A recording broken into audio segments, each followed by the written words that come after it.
A crowd started to gather. The men were chanting in Arabic, Allahu Akbar, Allahu Akbar. And my father and I, as I was holding his hand, were pushed to the front of this crowd. In the center of this crowd was an Arabic woman, dressed just like this, and she was tied up and she was sitting on a box. Next to her was an Arabic man, and he did a traditional Islamic prayer on the floor. And he got up from the floor, and from his side, he pulled out this very long golden sword, and he beheaded the woman. My legs are shaking, and my heart is going fast. And my father said, if you don't listen to the teachings we're instilling in your life, this will happen to you one day.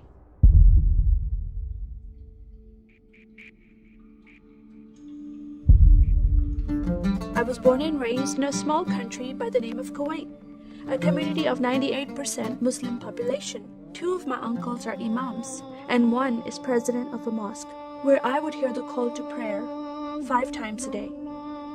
As a Muslim, the word Yahudi, which means Jew, was instilled in me as a bad word, as a cuss word. Yahudis should not exist. They should be killed, and I never thought to question why would I hate them. I never met Jewish people in my life. They never did anything to harm my family. I just hated them. Just the word brought hatred in my heart. It's very important to learn the Quran and the Hadith and even memorize it in Arabic. I even entered a competition where you recite a long chapter in front of Islamic leaders and teachers.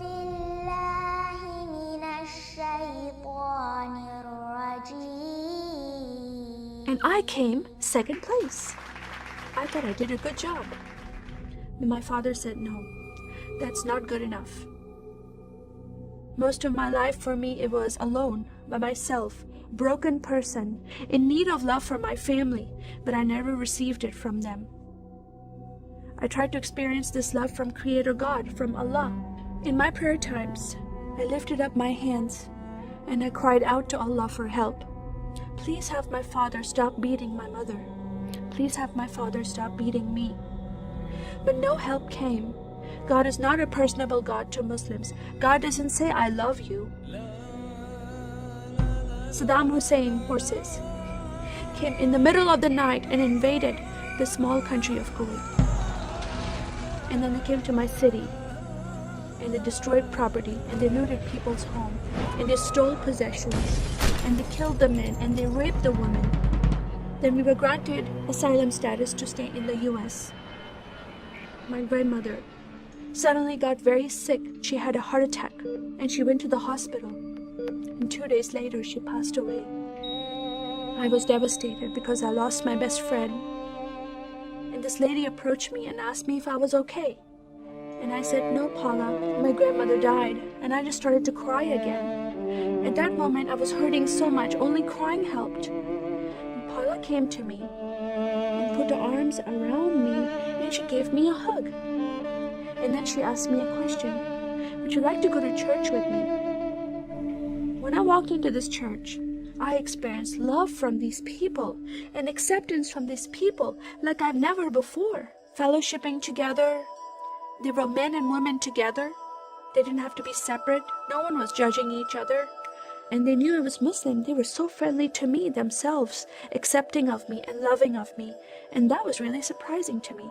And for the first time in my life, I heard a message from the Bible. He started reading the message about Yeshua. When he walked into the synagogue, he was given a scroll from Prophet Isaiah, and he opened the scroll and he started reading that scripture. That the Spirit of the Sovereign Lord is upon me, because he has anointed me to preach the gospel to the poor. He has sent me to heal the broken heart and to proclaim liberty to the captive and freedom of sight to those who are bound, to proclaim the year of the Lord's favor. First time I heard these words of freedom and healing and liberty. I'm desperate to be freed from bondage. I was held captive in Islam and I wanted to be freed from that. I was blinded. with so much hatred in my heart. The darkness broke from my eyes. The veil came off my heart. I knew the decision I was making to leave Islam is a big decision. By Sharia law, Islamic law, it is death penalty. But I'm desperate to know a living God. In that day, I gave my life to becoming a follower of Jesus. This is the God of Israel, God of Abraham, Isaac, and Jacob. And the nation of Israel is God's heartbeat. And I said, God, forgive me. I did not know I hated your people. I love the Jewish people because it's their God, their Messiah that I'm following, and He told me to love them. I never knew what happened to the 6 million Jews that died. I never heard that in Kuwait in history. Now that I met Holocaust survivors, I know their story, and I shared my story with them. Your God, your Messiah, changed my heart, giving His life for me, so I can have life everlasting. He rescued me. He saved me. He came and brought joy in my life again. And I'm a blessed woman. And I start crying, and they start crying. And we are able to relate to each other, and they embrace me, and they love me, and they experience some healing, I believe, when they hear my story. That is a privilege to have that in my life. I am one for Israel.